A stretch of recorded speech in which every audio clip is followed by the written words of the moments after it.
मौलाना मुजीबुर रहमान जा बयान ॿुधण जे लाइ मौलाना साहब जो यूट्यूब चैनल ज़रूर सब्सक्राइब कंदा। बिस्मिल्लाहिर्रहमानिर्रहीम। अल्हम्दुलिल्लाहि रब्बिल आलमीन वल आक़िबतु लिल मुत्तक़ीन वस्सलातु वस्सलामु अला अशरफिल अंबियाइ वल मुरसलीन व अला आलिहि व सहबिहि अजमाईन इला यौमिद्दीन। फ़अऊज़ु बिल्लाहि मिनश शैतानिर रजीम। बिस्मिल्लाहिर्रहमानिर रहीम। वक़ाल अल्लाहु तआला वद्दुहा वल्लैलि इज़ा सजा मा वद्दअक रब्बुक वमा क़ला वलल आखिरतु खैरुल लक मिनल ऊला वलसौफ युअतीक रब्बुक फ़तरज़ा अलम यजिदक यतीमन फ़आवा ववजदक ज़ाल्लन फ़हदा ववजदक आइलन फ़अग़ना फ़अम्मल यतीम फ़ला तक़हर वअम्मस्साइल फ़ला तन्हर वअम्मा बिनिअमति रब्बिक फ़हद्दिस। वक़ाल अल्लाहु तआला फ़ी मक़ाम आख़र लक़द कान लकुम फ़ी रसूलिल्लाहि उस्वतुन हसना। वक़ाल अलैहिस्सलातु वस्सलाम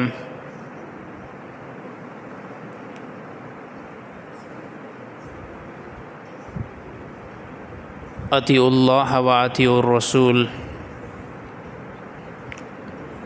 वक़ाल अल्लाहु तआला फ़ी मक़ाम आख़र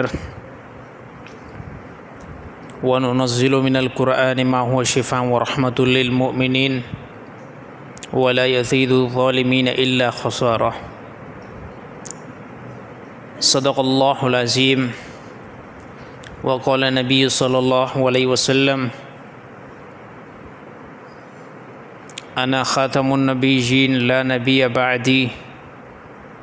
वक़ाल अलैहिस्सलातु वस्सलाम मन सल्ली अला वाहिद सल्ली अला अलैहि अशरा। सदक़ल्लाहुल अज़ीम व सदक़हुन नबियुल करीम व अला आलिहि व सहबिहि अजमाईन इला यौमिद्दीन। फ़अऊज़ु बिल्लाहि मिनश शैतानिर रजीम। बिस्मिल्लाहिर रहमानिर रहीम। अल्लाहुम्मा सल्लि अला मुहम्मद व अला आलि मुहम्मद कमा सल्लैता अला इब्राहीम व अला आलि इब्राहीम इन्नका हमीदुम मजीद। अल्लाहुम्मा बारिक अला मुहम्मद व अला आलि मुहम्मद कमा बारकता अला इब्राहीम व अला आलि इब्राहीम इन्नका हमीदुम मजीद। मैं मोहतरम मोअज़्ज़िन दोस्तों, अल्लाह रब्बुल इज़्ज़त जा एहसान थिया, करम थिया। जी अल्लाह ताला तवाएं असांखे पंहिंजे घर में अचण जी तौफ़ीक़ अता फ़रमाई आहे। उहो अल्लाह पूरी काइनात जे मथां ग़ालिब आहे।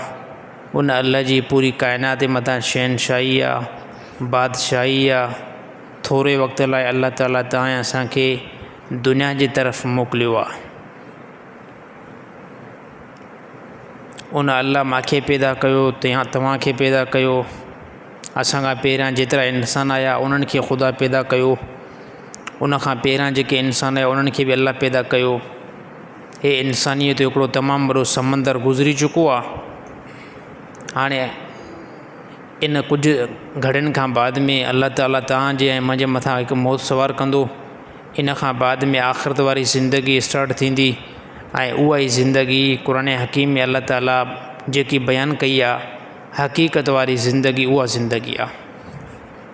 उन ज़िंदगी खे इंसान बणाइनि पंहिंजी मुख़्तसिर टाइम जे अंदरि ऐं दुनिया जे अंदरि। रसूलुल्लाह सल्लल्लाहु अलैहि वसल्लम फरमायो बहितरीन बंदो उहो आहे, होशियारु बंदो उहो आहे जेको इन मुख़्तसिर टाइम जे अंदरि, मुख़्तसिर घड़ियुनि जे अंदरि पंहिंजे रब खे राज़ी करे ऐं आख़िरत जी ज़िंदगी बणाए। उहो बंदो होशियारु बंदो आहे। इन जे मुक़ाबले में नबी सल्लल्लाहु अलैहि वसल्लम बंदो होशियारु उनखे न ॿुधायो आहे जेको दुनिया जो माल ठाहे, मिल्कियत ठाहे, उहिदनि ते अचे, दुनिया जी तमामु वॾी कामयाबी हासिल करे। इन खे नबी सल्लल्लाहु अलैहि वसल्लम होशियारु बंदो न बयानु कयो आहे। दुनिया मिली वञणु, दुनिया जा उहिदा मिली वञणु कामयाबी न आहे, दीन मिली वञणु कामयाबी आहे।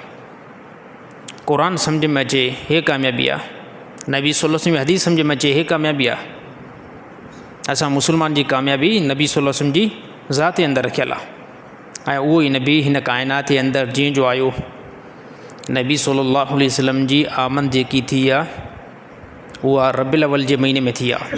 बाक़ी रहियो मसइलो इख़्तिलाफ़ आहे 12 रबीउल अव्वल ते थी या न थी आहे, 12 रबीउल अव्वल ते नबी सल्लल्लाहु अलैहि वसल्लम आया आहिनि या न आया आहिनि, या इन खां अलावा ॿी कंहिं तारीख़ ते आया आहिनि, इन में उम्मत जो इख़्तिलाफ़ आहे। बाक़ी तमामु उम्मत जो इन ॻाल्हि में इतफ़ाक़ आहे त नबी सल्लल्लाहु अलैहि वसल्लम जंहिं महीने जे अंदरि पैदा थिया आहिनि उहो महीनो रबीउल अव्वल जो महीनो आहे। ऐं हे उहो ई महीनो हली चुको आहे। हे महीनो वॾो बरकत वारो महीनो आहे, जंहिं महीने जे अंदरि रसूलुल्लाह जी आमद हुजे, नबी सल्लल्लाहु अलैहि वसल्लम जो अचणु हुजे, इहो तमामु मुस्लमाननि जे लाइ, मोमिननि जे लाइ वॾो सआदत वारो महीनो आहे। ऐं यकीन तौर ते अहले ईमान जे लाइ ख़ुशी जो बि वॾो हिकु लहर आहे। मुस्लमाननि जे लाइ इहो महीनो तमामु वॾी सआदत वारो महीनो बि आहे। छाजे करे इन महीने जे अंदरि रसूलुल्लाह सल्लल्लाहु अलैहि वसल्लम जी ज़ात आई। अहिड़ी तरह तमामु अंधेरियूं हुयूं, कुफ़ुर जूं अंधेरियूं हुयूं, शिरक जूं अंधेरियूं हुयूं, बिदअत जूं अंधेरियूं हुयूं।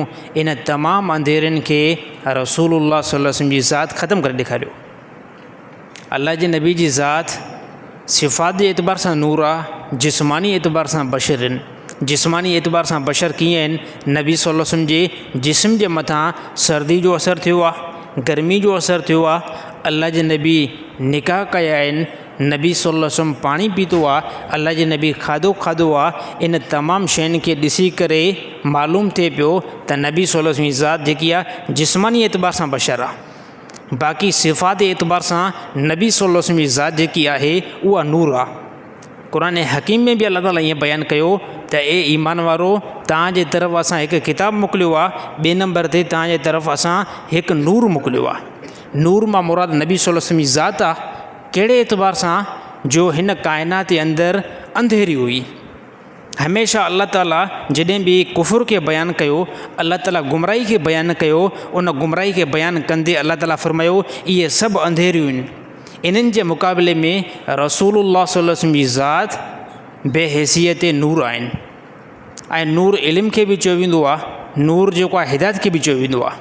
अहिड़ी तरह नबी सल्लल्लाहु अलैहि वसल्लम जी ज़ात आई। ऐं अल्लाह जे नबी जी ज़ात जो तव्हांजे मथां ऐं मुंहिंजे मथां हिकु वॾो एहसान आहे। जो असां अॼु असां मस्जिद में वेठा आहियूं, अॼु असां मुस्लमान आहियूं, इन जे पोयां वॾी जेकी कोशिश, वॾी जेकी महिनत जेकी थियल आहे उहा अल्लाह जे नबी जी ज़ात जी आहे। अल्लाह जे नबी 1400 साल पहिरियां रबीउल अव्वल जे महीने जे अंदरि हिन दुनिया जे अंदरि आया। हाणे इन में इख़्तिलाफ़ आहे त 12 रबीउल अव्वल ते आया या न आया। इहा ॻाल्हि बिल्कुलु कन्फर्म आहे त 12 रबीउल अव्वल ते नबी सल्लल्लाहु अलैहि वसल्लम दुनिया खां विया आहिनि। 12 रबीउल अव्वल ते नबी सल्लल्लाहु अलैहि वसल्लम दुनिया खां, यानी आख़िर तरफ़ नबी सल्लल्लाहु अलैहि वसल्लम सफ़र कयो आहे। नबी सल्लल्लाहु अलैहि वसल्लम इंतकाल 12 रबीउल अव्वल ते थियल आहे। इन ते तमामु वॾी उम्मत जेकी इजमा आहे। छाजे करे त नबी सल्लल्लाहु अलैहि वसल्लम दुनिया खां जीअं जो विया न, त सहाबा सां ई मौजूदु हुया न। सहाबा जी केतिरी वॾी तादाद मौजूदु हुई? 1,24,000 सहाबा जेको मौजूदु हुया। जीअं जो नबी सल्लल्लाहु अलैहि वसल्लम दुनिया खां विया त साहिबनि फौरी तौर उहा तारीख़ जेकी नोट करे छॾी। फौरी तौर उन में कंहिं क़िस्म जो कोई जेको इश्काल न हुयो, सहाबा नोट करे छॾी त उहा 12 रबीउल अव्वल तारीख़ हुई। अहिड़ी तरह जीअं जो नबी सल्लल्लाहु अलैहि वसल्लम दुनिया जे अंदरि आया न, त जीअं जो नबी सल्लल्लाहु अलैहि वसल्लम पैदा थिया त कोई अहले इस्लाम मुस्लमान त हुयो ई न, कोई हिकिड़ो बंदो बि जेको मुस्लमान न हुयो। ऐं अहिड़ी तरह नबी सल्लल्लाहु अलैहि वसल्लम जा वालिद साहब ख़ुदि पाण न हुया। छाजे करे नबी सल्लल्लाहु अलैहि वसल्लम जी पैदाइश खां पहिरियां नबी सल्लल्लाहु अलैहि वसल्लम जो पीउ अब्दुल्ला इन दुनिया जे अंदरि हुया ई न। अहिड़ी तरह नबी सल्लल्लाहु अलैहि वसल्लम जी जंहिं टाइम 6 साल उमिरि थी, नबी सल्लल्लाहु अलैहि वसल्लम जी अमड़ बि जेको आहे दुनिया खां इंतकाल करे वई। त नबी सल्लल्लाहु अलैहि वसल्लम दुनिया जे अंदरि आया त तारीख़ जेके सहाबा हुया ई न। जॾहिं सहाबा हुया न त पोइ तारीख़ कीअं नोट कई? तारीख़ नोट आहे ई न। बाक़ी इन ते तमामु वॾो एतिराज़ु करणु साईं 12 रबीउल अव्वल ते पैदा आहे या अहिड़ी तरह ज़िद करणु, मां सम्झां थो हे नबी सल्लल्लाहु अलैहि वसल्लम जी ज़ात जे मथां एतिराज़ु करणु बिल्कुलु ग़लति अमल आहे, कंहिं मुस्लमान जे लाइ मुनासिबु न आहे। हा, बाक़ी हिन महीने जे अंदरि ख़ुशी जो मौक़ो आहे। इन ते ख़ुशी उन तरीक़े ते एतबार सां मल्हाइणु खपे जीअं सहाबा जेको मल्हाई। जीअं साहबा ॾिसो नबी सल्लल्लाहु अलैहि वसल्लम सां ख़ुशी जी तव्हांखे ख़ुशी जी जेकॾहिं अगरि मौक़ो तव्हांखे मिले थो त उहो ख़ुशी असां कहिड़े एतबार सां मल्हाईंदासीं? ॾिसो ख़ुशी उन एतबार सां असां मल्हाईंदासीं त असांजी ज़िंदगीअ अंदरि दीन अची वञे, असांजी ज़िंदगीअ अंदरि दीन अची वञे। सिर्फ़ु घरनि ते लाइट लॻाइण सां, घरनि ते झंडा लॻाइण सां, बाक़ी पूरे घर जे अंदरि कोई बि बंदो नमाज़ न पढ़ंदो हुजे, घर में कोई बंदो बि नमाज़ न पढ़ंदो हुजे, ऐं रबिउल अव्वल अचण सां घर खे लाइटियूं लॻाइण सां, झंडियूं लॻाइण सां, बाक़ी घर में हिकिड़ो फ़र्द बि नमाज़ नथो पढ़े, अल्लाह जो कसम आहे इन अमल ते नबी सल्लल्लाहु अलैहि वसल्लम ख़ुशि न थींदा, अल्लाह बि ख़ुशि न थींदो। अल्लाह जे नबी उन फ़ेल ते ख़ुशि थींदा जॾहिं रबिउल अव्वल आयो, तव्हां तमामु जेको आहे यानी मासियत ऐं गुनाह खे छॾे ॾिनो, पर उहो सिर्फ़ु रबिउल अव्वल ताईं न, यानी पूरी ज़िंदगी में तव्हां जेको नमाज़ खे तरजीह ॾिनी, अहिड़ी तरह नेकी खे तव्हां तरजीह ॾिनी, पोइ जेको अल्लाह बि राज़ी थींदो, अल्लाह जो रसूल बि राज़ी थींदो। हाणे हिन रबिउल अव्वल जे महीने जे अंदरि सिर्फ़ु कोई बंदो असांखे ॿुधाए त साईं जेसिताईं तव्हां लाइटियूं न लॻायो ऐं जेसिताईं तव्हां घर में झंडियूं न लॻायो त नबी सल्लल्लाहु अलैहि वसल्लम तव्हांखे मोहबत आहे ई न, त हे हिकु ॻाल्हि जो बिल्कुलु ग़लति फ़हमी ते दलील आहे। अल्लाह जे नबी सां असुली जेकी मोहबत आहे, जेकी सहाबा करे ॾेखारी, क़ुर हकीम में अल्लाह ताला बयानु कई, अतीउल्लाह व अतीउ रसूल। अल्लाह ताला फ़रमायो नबी जी इताअत कयो, मां अल्लाह जी बि इताअत कयो। नबी जी इताअत छा आहे त बंदो पंहिंजी ज़िंदगीअ अंदरि तमामु अल्लाह जा अहकाम ज़िंदगीअ अंदरि अटैच करे, जंहिंमें नमाज़ थी वई, जंहिंमें रोज़ा थी विया, जंहिंमें हज थी वियो, जंहिंमें ज़कात थी वई, अहिड़ी तरह दीन जा ॿिया अहकाम बि, त अल्लाह बाद में राज़ी थींदो जॾहिं नबी जी इताअत कंदासीं। ऐं अहिड़ी तरह हिन रबिउल अव्वल जे महीने जे अंदरि नबी सां असुली मोहबत इहो आहे, इहा आहे त बंदो दीन खे जेको आहे ज़्यादा तरजीह ॾिए। ऐं अहिड़ी तरह ॻाल्हि सिर्फ़ु हलाई वेंदा आहिनि त साईं जेको बि हिन महीने जे अंदरि झंडियूं नथो लॻाए, अहिड़ी तरह लाइटूं नथो लॻाए, त नबी सां उनखे मोहबत आहे ई न। हे बिल्कुलु ग़लति ॻाल्हि आहे। हे बिल्कुलु मां ॻाल्हि इहा थो कयां त नात बि पढ़िया वञनि नबी सल्लल्लाहु अलैहि वसल्लम जी शान में, छॾे करे सहाबा जेको आहिनि तमामु वॾा शेर पढ़िया, सहाबा इंतिहाई शेर नबी सल्लल्लाहु अलैहि वसल्लम जे ज़माने में पढ़िया, पर उहे जेके हद वारा हुया। नबी सल्लल्लाहु अलैहि वसल्लम शान बयानु कंदे नबी सल्लल्लाहु अलैहि वसल्लम ख़ुदि पाण वेठा हुया, अहिड़ी तरह साहिबनि नबी सल्लल्लाहु अलैहि वसल्लम जा फ़ज़ल बयानु कया, त अल्लाह जे नबी उनखे मना बिल्कुलु न कई, छॾे करे अल्लाह खां बाद में ॿिए नंबर ते जंहिंजो मक़ाम आहे उहो रसूलुल्लाह सल्लल्लाहु अलैहि वसल्लम जी ज़ात जो आहे। अहिड़ी तरह हिन मौक़े जे अंदरि नात जेकॾहिं कोई बंदो पढ़े थो न, बिल्कुलु पढ़े, बहितर कमु आहे, नबी सल्लल्लाहु अलैहि वसल्लम सना थिए थी, पर इन सां गॾोगॾु ॾिसूं उहो बंदो नमाज़ जो पाबंद आहे या न आहे, इन खां बाद में शरीयत जो पाबंद आहे या न आहे, गुनाहनि जे कमनि खे छॾे थो नथो छॾे। ऐं जेकॾहिं सिर्फ़ु नात पाण खे इस्लाम सम्झे, इन खां बाद में न ज़िंदगी में नमाज़ आहे, न ज़िंदगी में हज आहे, न ज़कात आहे, न नबी सल्लल्लाहु अलैहि वसल्लम ॿियो को तरीक़ो आहे, त यादि रहे इहो बंदो मंज़िल मक़सूद ते नथो पहुची सघे, नबी जी मोहबत नथो खणी सघे। नबी जी मोहबत साहबा खणी करे ॾेखारी, साहिबनि इताअत कई, फौरी तौरु इताअत कई। हज़रत उमर रज़ियल्लाहु ताला अन्हु हिकु मरतबे कंहिं रस्ते खां गुज़रिया, ऐं जीअं जो गुज़रिया त पोइ बिल्कुलु रस्तो क्लियर ऐं रस्तो बिल्कुलु सिधो हुयो, त हज़रत उमर रज़ियल्लाहु ताला अन्हु उते ठोकर खाधी, जीअं कोई बंदो किरण जे क़रीब थी वञे, त बक़ाया साहिबनि पुछिया को अमीरुल मोमिनीन तव्हां हिते जेको ठोकर खाधी आहे, हालांकि रस्तो त क्लियर हुयो, रस्तो त बिल्कुलु क्लियर हुयो, त हज़रत उमर रज़ियल्लाहु ताला अन्हु फरमायो त मूंखे को ज़मानो यादि थो अचे त नबी सल्लल्लाहु अलैहि वसल्लम इन ई रस्ते खां गुज़रिया हुया, ऐं इन रस्ते ते का शइ पई हुई जो नबी सल्लल्लाहु अलैहि वसल्लम जीअं जो गुज़र कयो त अल्लाह जे नबी हिते ठोकर खाधी, त मां उहो ई तरीक़ो अपनायां थो, जॾहिं बि हितां गुज़रंदो आहियां त मां ठोकर खाईंदो आहियां, हालांकि रस्तो क्लियर हूंदो आहे। हे छा आहे, सहाबा ॾेखारी त नबी सल्लल्लाहु अलैहि वसल्लम जेको बि असां क़दम खणंदासीं न, हे क़दम जे मुताबिक़ असां क़दम खणंदासीं। अहिड़ी तरह हज़रत उमर रज़ियल्लाहु ताला अन्हु थोरो अॻिते हलिया, कंहिं जॻह ते जेको आहे यानी क़ज़ाए हाजत यानी पेशाब जे लाइ वेही रहिया, पेशाब जे लाइ जीअं बंदे खे पेशाब जो तक़ाज़ो थिए त बंदो वेही रहंदो आहे न, त ईअं हज़रत उमर रज़ियल्लाहु ताला अन्हु किथे कुंड ते वेही रहिया, इन खां बाद में उथिया, हालांकि जीअं जो उथिया त इन खां बाद में पेशाब जो को असरत हुयो ई न। पुछा को साहिब हिन छाजे करे हिते वेठो, हालांकि पेशाब त तव्हां पंहिंजे तक़ाज़े सां वियो ई न। फरमायो त कंहिं ज़माने में रसूलुल्लाह सल्लल्लाहु अलैहि वसल्लम आया ऐं हिते नबी सल्लल्लाहु अलैहि वसल्लम पंहिंजी हाजत लाइ वेठा, हाणे जॾहिं बि मां हितां गुज़र कंदो आहियां, मां हिते वेहंदो आहियां, छाजे करे नबी सल्लल्लाहु अलैहि वसल्लम वेठा, इन करे मां बि वेहंदो आहियां, अल्लाह जे नबी वेठा इन करे मां बि वेहंदो आहियां। हे साहबा जी असली मोहबत हुई। हज़रत अबू बकर सिद्दीक़ जॾहिं इस्लाम में दाख़िल थिया, जॾहिं मुस्लमान थिया, अहिड़ी तरह काफ़रनि खे ख़बर पई त अबू बकर सिद्दीक़ मुस्लमान थियो आहे, छाजे करे सभ खां पहिरियां ईमान आणण वारो साहबा जे अंदरि तमामु रिवायतुनि जे मुताबिक़ अबू बकर सिद्दीक़ इस्लाम आंदो आहे। कंहिं रिवायत में हज़रत अली साईं जी बि रिवायत अची थी, कंहिं कंहिं रिवायतुनि में इहा रिवायत बि अचे थी सभ खां पहिरियां फस्ट में जेको ईमान केरु खणी आया हज़रत अली साईं।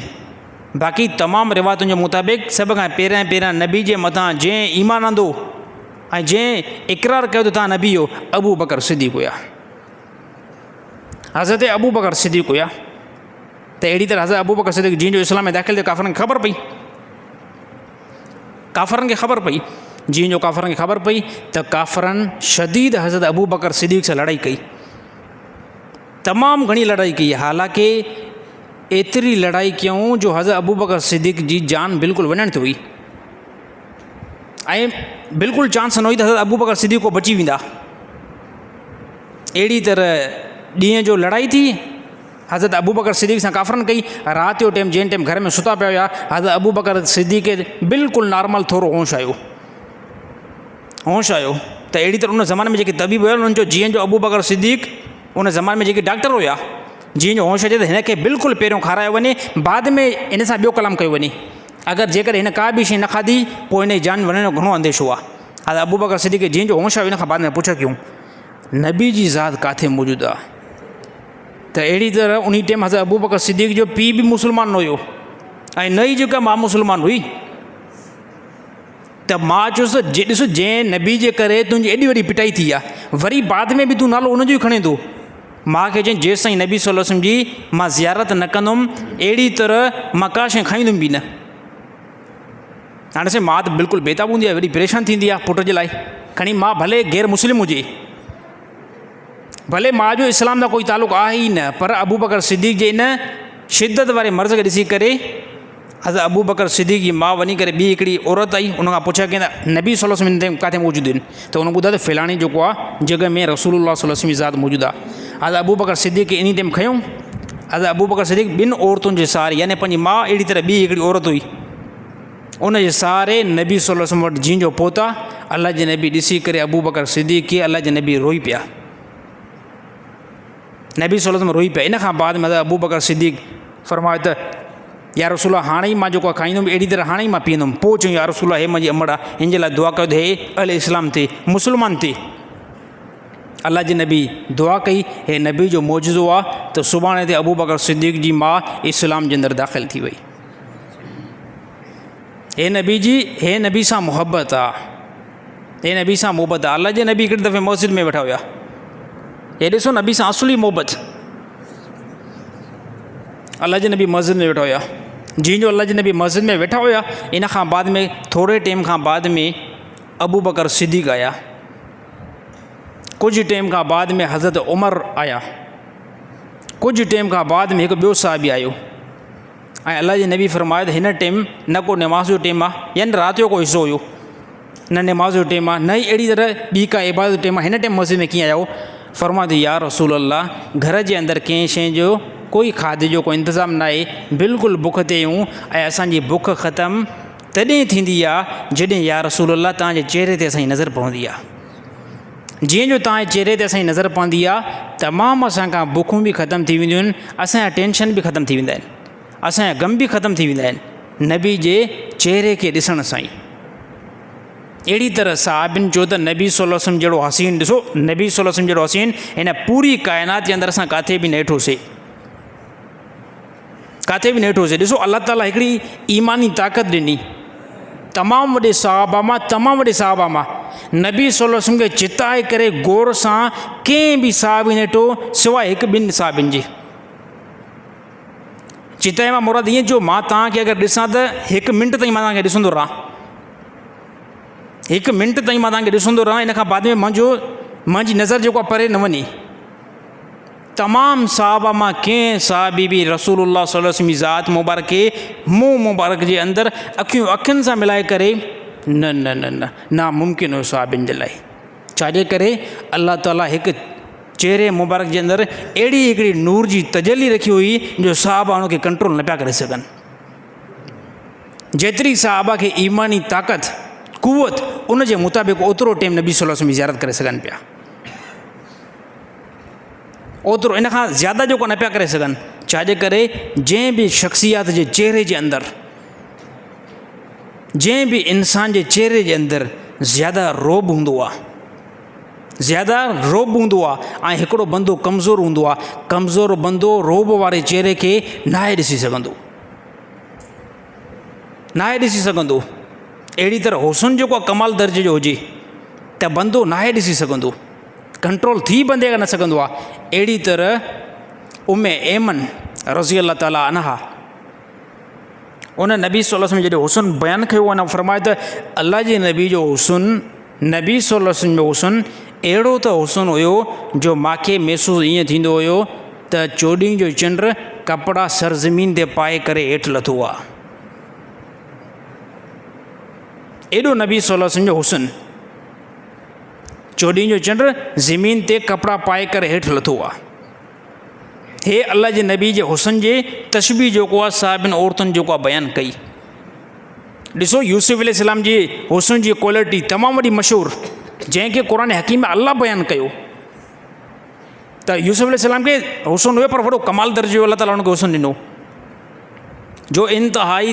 ॾिसो क़ुरान हकीम में अल्लाह ताला नस बयानु कयो, को हदीस में न आहे ॻाल्हि इहा, हदीस में न आहे। हे क़ुरान में अल्लाह ताला डिटेल में बयानु कयो त जंहिं टाइम यूसुफ अलैहिस्सलाम खे मिस्र जी औरतुनि ॾिठो, आजिज़ थी पियूं, पंहिंजे हथुनि ते जेको आहे छुरी वाहे करे वेठियूं। यानी हिकिड़ा इहे इनखे चइबो अट्रैक्शन। कॾहिं कॾहिं को बंदे जो ॾाढो हिकिड़ो मंज़र नज़र खुली वेंदो आहे त बंदो जेको कमु कंदो आहे न, उन कम जी ख़बर न पवंदी आहे, उन कम जी ख़बर न पवंदी आहे। मसलन तौरु तव्हां चांहि था पीओ, तव्हां मानी था खाओ, अचानक तव्हांजा ॾाढो को मंज़र खुली वियो,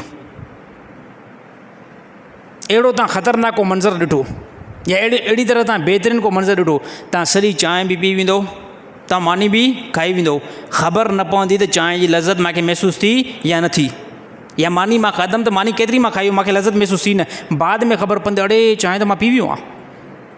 हालांकि तव्हांजी सॼी जेकी सोच हूंदी आहे न, उन मंज़र जे तरफ़ हूंदी आहे। त मिस्र जी औरतुनि जॾहिं हथ कटिया न, त उनजी काॾे फोकस डायरेक्ट वियो, उनजो डायरेक्ट जेको फोकस वियो कंहिं यूसुफ अलैहिस्सलाम जे चेहरे तरफ़, हुस्न जे तरफ़।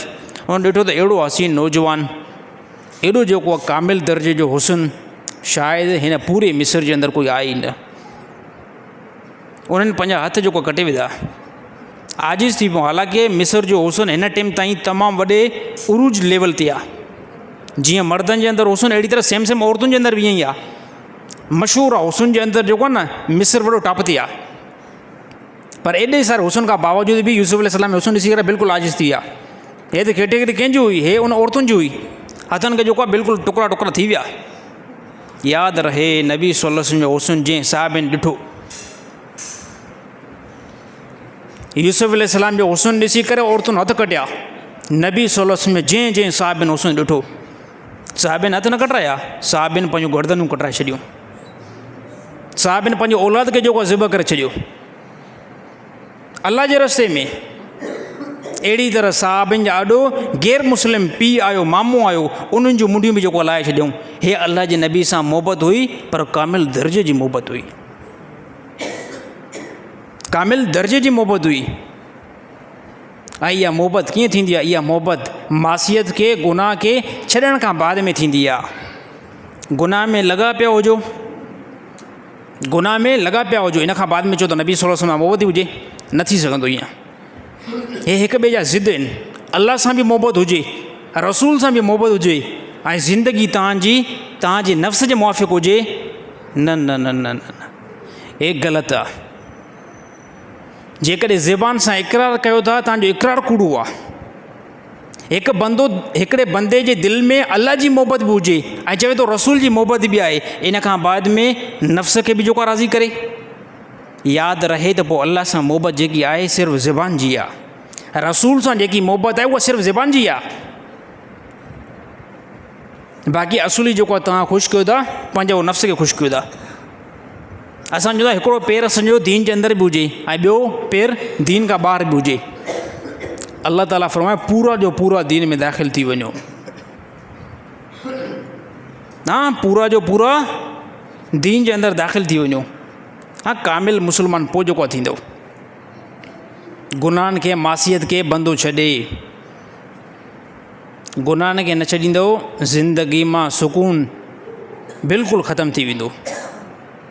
नंढे खां नंढो गुनाह हुजे, वॾे खां वॾो, जंहिं बि बंदे गुनाह जी तरफ़ आया न, गुनाह जी तरफ़ आया न, ऐं ॿुधूं ॾिठूं त गुनाह जे अंदरि राहत मिलंदी, सुकून मिलंदो, इन बंदे जहिड़ो, इन मुस्लमान जहिड़ो बेवकूफ़ इन पूरी काइनात जे अंदरि कोई बि न आहे। गुनाह जे अंदरि सुकून तलाश करणु बंदे जी बेवकूफ़ी ते दलालत आहे। यादि रहे त सुकून कीअं हासिलु थींदो आहे। क़ुर हकीम में अल्लाह ताला फरमायो, अला बिज़िक्रिल्लाहि तत्मइन्नुल क़ुलूब। यादि रहे त बंदनि जी दिलनि खे मां अल्लाह तॾहिं सुकून बख़्शींदो आहियां जॾहिं इहे बंदा मां अल्लाह जो ज़िक्र कंदा आहिनि। पोइ जेको आहे ज़िंदगी अंदरि सुकून ईंदो। ज़िंदगी अंदरि जेतिरा गुनाह न आहिनि ओतिरी ज़िंदगी अल्लाह तव्हांजी बहितर बणाईंदो। ज़िंदगी जे अंदरि जेतिरा गुनाह आहिनि ज़िंदगी ओतिरी तबाह ज़िंदगी हूंदी, ओतिरी ज़िंदगी जेको आहे बर्बादु ज़िंदगी हूंदी, ओतिरी घर जे अंदरि बेचैनी हूंदी, ओतिरी घर जे सामाननि जे अंदरि बरक़त निकिरी वेंदी। गुनाह सां हिकु ज़िंदगी खे डैमेज पहुचंदो आहे। हिकु गुनाह जंहिं बि बंदो कयो न ज़िंदगी खे डैमेज पहुचंदो आहे। दुनिया जा मामला हल ई न थींदा। दुनिया जा यादि रहे दुनिया जा मामला हल ई न थींदा। जेको मामिलो तव्हांजो हफ़्ते में क्लियर थियणो हुयो, गुनाह जे करे इहो मामिलो महीननि जे अंदरि बि क्लियर न थींदो। अल्लाह ज़िंदगी खे तंग बणाए छॾींदो आहे। ॿिए नंबर ते सुकून निकिरी वेंदो आहे, बरक़त निकिरी वेंदी आहे, टेंशन ई टेंशन बिल्कुलु नज़र ॾींदा आहिनि। मतां तव्हांखे पंहिंजो पैसे ते गुरूर अची वञे त पैसो आहे त टेंशन न ईंदो। अलाए केतिरनि माण्हुनि वटि पैसो आहे, पैसे में सुकून हुजे हा। दुनिया जा तमामु खरबपति माण्हू हिन टाइम सुकून जी ज़िंदगी ॾिसंदा। ऐं जेकॾहिं उन मालदार जे पैसे सां गॾोगॾु अलाह जा हुकुम बि आहिनि, अलाह जा अहकाम बि आहिनि, पोइ यादि रहे त पोइ बि ज़िंदगी सुकून वारी ज़िंदगी गुज़रंदी। असांजी ज़िंदगी जेकी आहे उहो नबी सल्लल्लाहु अलैहि वसल्लम जे तौर तरीक़े मुवाफ़िक़ थी वञे, नबी सल्लल्लाहु अलैहि वसल्लम जी ज़िंदगी जे बराबरि ज़िंदगी थी वञे। सहाबा असांजे लाइ हिकु तमामु वॾो ईमान जो हिसो आहिनि, जंहिंमें अहिड़ी तरह ॾिसो नबी सल्लल्लाहु अलैहि वसल्लम जी ज़ात खां बाद में हज़रत अबू बकर सिद्दीक़, उमर रज़ियल्लाहु ताला अन्हु, अहिड़ी तरह हज़रत अली साईं। ऐं मां ॿी ॻाल्हि हिकिड़ी अटैच करणु चाहियां पियो त अहिड़ी तरह हज़रत अली साईं बि साहिबनि जे अंदरि दाख़िल आहिनि। हे तमामु घणा माण्हू जेके पब्लिक खे जेको बेवकूफ़ बणाए छॾियो अथऊं, पब्लिक खे बेवकूफ़ बणाए छॾियो अथऊं। त यार हे ॾिसो, हे मौलवी जेको हज़रत सिर्फ़ु जेको साहिबनि जो रटु लॻाइनि था, हे इमामनि खे छाजे करे नथा मञनि। इन बेवकूफ़नि खे ख़बर न आहे। इन जेके माण्हुनि खे ॿुधाईंदा आहिनि, हे यार सिर्फ़ु साहिबनि जी सिर्फ़ु तारीफ़ था कनि। यादि रहे त इमाम हुसैन बि साहबी आहे, हज़रत अली साईं साहबी आहे। इमाम वॾो फज़ीलत वारो टाइटल न आहे। इमाम टाइटल वारो फज़ीलत केरु चयो? इमाम टाइटल वारो फज़ीलत आहे। नबी खां बाद में साहबी वॾो टाइटल वारो फज़ीलत आहे। साहबी उनखे चइबो आहे जेको नबी जी सोबत में वेठो हुजे, नबी खां शागिर्दी उन इख़्तियार कई हुजे, नबी खां इल्मु उन सिखियो हुजे, इन खां बाद में उनजो ख़ात्मो ईमान ते थियो हुजे, ईमान जी हालत में हिन दुनिया खां रुख़्सती थियो हुजे, उनखे साहबी चइबो आहे। उनखे साहबी चइबो आहे। बाक़ी अहिड़ी तरह इमाम हुसैन जी फज़ीलत, अहिड़ी तरह हज़रत अली साईं जी फज़ीलत तमामु वॾे आलमनि जेको आहे बयानु कई आहे, मां ख़ुदि बि बयानु कई आहे। हाणे जंहिं माण्हू जो खोपड़ी में थोरो गंद हूंदो न, जंहिंमें एतिराज़ हूंदो, उहो छा चवंदो, यार हे ॾिसो, हे हज़रत अली साईं जी तारीफ़ त साईं करे ई नथो, अबू बकर सिद्दीक़ को तारीफ़ थो करे। ॾिसो 1,24,000 साहब आहिनि। अगरि जेकॾहिं कंहिंजी साहिबी जी अगरि कोई बंदो जेकॾहिं वाक़ियो न खणी सघियो त उहो बंदो पोइ गुनाहगार थींदो। पोइ त सिर्फ़ु तारीख़ में साहबा जी कुल तादाद जेकी नज़र आई आहे न, सिर्फ़ु तारीख़ जी किताबनि जे अंदरि कुल 20-25,000 साहबा जो को नालो ज़िक्र थियो आहे। बसि बक़ाया साहबा काॾे विया? बक़ाया साहब बि काॾे विया? चवंदा साईं हज़रत इमामनि जी तारीफ़ नथी थिए। इहे माण्हू बिल्कुलु बेवकूफ़ माण्हू आहिनि। इन्हनि खां मां पुछा कयां, ठीकु आहे, बिल फ़र्ज़ असां जेकॾहिं इमामनि जो वाक़ियो नथा खणूं, तव्हांजो पूरा 10 ॾींहं करबला जा वाक़िया ॿुधी कहिड़ो तव्हां अमल कयो उन ते? यार एतिराज़ इहो आहे न त इमामनि जी जेको आहे उहो तारीफ़ नथा कनि। मां चवंदो ॿिए हंधि जो इमामनि जी तारीफ़ ॿुधो था, उन ते तव्हां कहिड़ो अमल कयो आहे? हिकिड़ो इन जो मिसाल ईअं आहे त हिकिड़ो बंदो ईअं चवे साईं, हे साईं असांजो पेशवा नमाज़ जी तारीफ़ करे थो, नमाज़ जा फ़ज़ाइल ॿुधाए थो, अहिड़ी तरह रोज़नि जा फ़ज़ाइल ॿुधाए थो, हज जा फ़ज़ाइल नथो ॿुधाए। पर उहो ज़ालिम न पाण नमाज़ पढ़ंदो हुजे, न ई रोज़ा रखंदो हुजे, त मां चवंदुमि ज़ालिम सभ खां पहिरियां ठीकु आहे, मां जॾहिं नमाज़ जी फ़ज़ीलत बयानु कई आहे, रोज़नि जी फ़ज़ीलत बयानु कई आहे, तूं उन ते त अमल करे ॾेखार न। न तूं नमाज़ थो पढ़े, न अहिड़ी तरह रोज़ा थो रखे, वरी ॻाल्हि थो करे त साईं हज जी शइ खां तारीफ़ नथो बयानु करे। त हज त तॾहिं फ़र्ज़ु थींदो जॾहिं पैसो अचे न। हाणे सभ खां पहिरियां उहे ऑप्शन ते तूं हल जंहिं ते अलाह ताला आसानी बणाई आहे, जंहिंमें नमाज़ आहे, जंहिंमें रोज़ा, जंहिंमें हज आहिनि, जंहिंमें ज़कात आहे। मां चवां थो सभ खां पहिरियां ठीकु आहे, जॾहिं इमाम जी तारीफ़ कंहिं बि अगरि मौलवी तव्हांजे एतबार सां न कई आहे त इन्हनि ई मौलवी नबी सल्लल्लाहु अलैहि वसल्लम जी तारीफ़ त कई आहे न। इन्हनि ई मौलवी इहो त कोई एतिराज़ु नथो करे सघे न त नबी सल्लल्लाहु अलैहि वसल्लम जी तारीफ़ त कई अथऊं न। नबी सल्लल्लाहु अलैहि वसल्लम हदीसूं तव्हांखे ॿुधाईंदो न, ज़ालिमो उन ते त अमल कयो न। अलाह जूं आयतूं त बयानु थियूं आहिनि न, इहे बिल्कुलु माण्हुनि खे नज़र न ईंदियूं। नमाज़ बि नज़र न ईंदी, रोज़ा बि, हज, इबादत जो नालो ई न खणो। सिर्फ़ु एतिराज़ु इहो साईं इमामनि जी फ़ज़ीलत छॾे करे बयानु थी आहे। इमामनि जी फ़ज़ीलत छॾे करे बयानु थी आहे। इहे कहिड़ा बंदा जंहिं बंदनि जे ज़हननि जे अंदरि गंद हिकिड़ो भरियल आहे। इमामनि जी तारीफ़ मां चवां थो हर हिकु मौलवी केरु यार ॾिसो अहलुल बैत जेके आहिनि उहो ईमान जो हिसो आहिनि।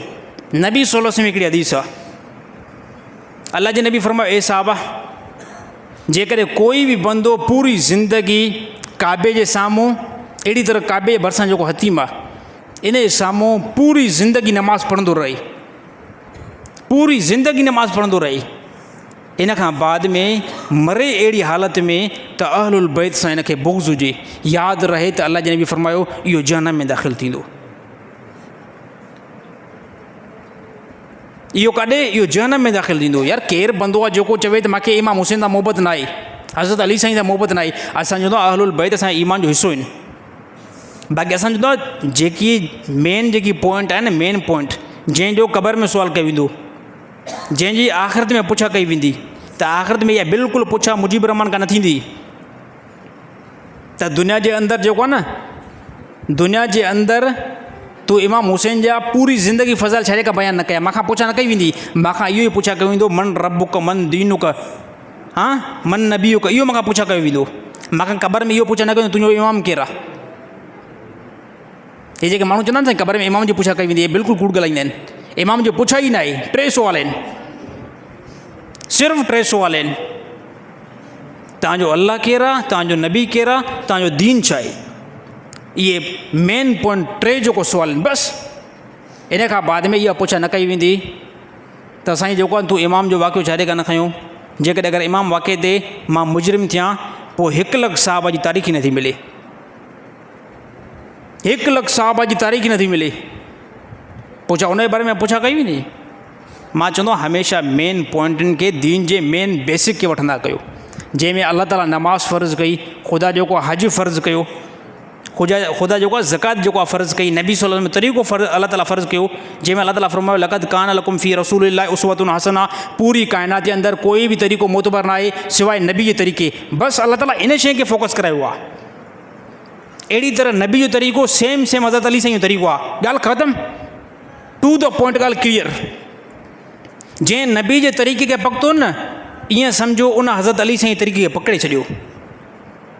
जंहिं नबी जे तरीक़े खे मज़बूत कयो, इहो माना इमाम हुसैन जे तरीक़े खे उन कंट्रोल में करे छॾियो। जंहिं नबी जे तरीक़े खे महफ़ूज़ कयो, इन इमाम हुसैन 12 इमामनि खे कवर करे छॾियो। ऐं जेको सिर्फ़ु इमाम जी रट लॻाए, बाक़ी नबी सल्लल्लाहु अलैहि वसल्लम तरीक़ो ज़िंदगी में न आहे। सिर्फ़ु जेको ॻाल्हियूं मां हितां खे ॿुधायां, हे अक्सर जेके मलंग आहिनि न, मलंग, इन जी खोपड़ी काफ़ी ख़राबु आहे।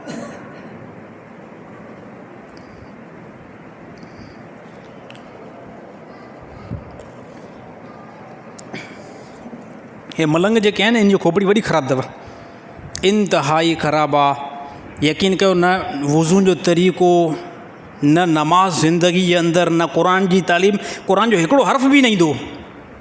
असां जेकॾहिं उतां गुज़र कंदासीं न, अची करे असांखे ॾिसी करे हिकिड़ो नारो लॻाईंदा, असांखे ॾिसी करे हिकिड़ो नारो लॻाईंदा।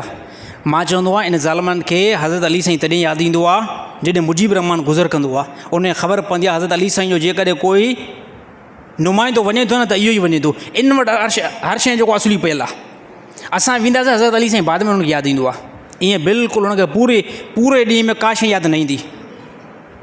ॾिसो मेन जेको हलंदो न, अलाह वटि जेको हलंदो न, उहो ज़बान न हलंदी आहे।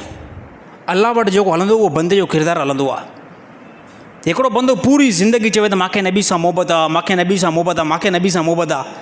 यार आॾो पुछा करण वारा माण्हू त हुन खां पुछा कंदा न, नबी सां जेकॾहिं मोहबत आहे त पोइ ज़िंदगी में नमाज़ आहे?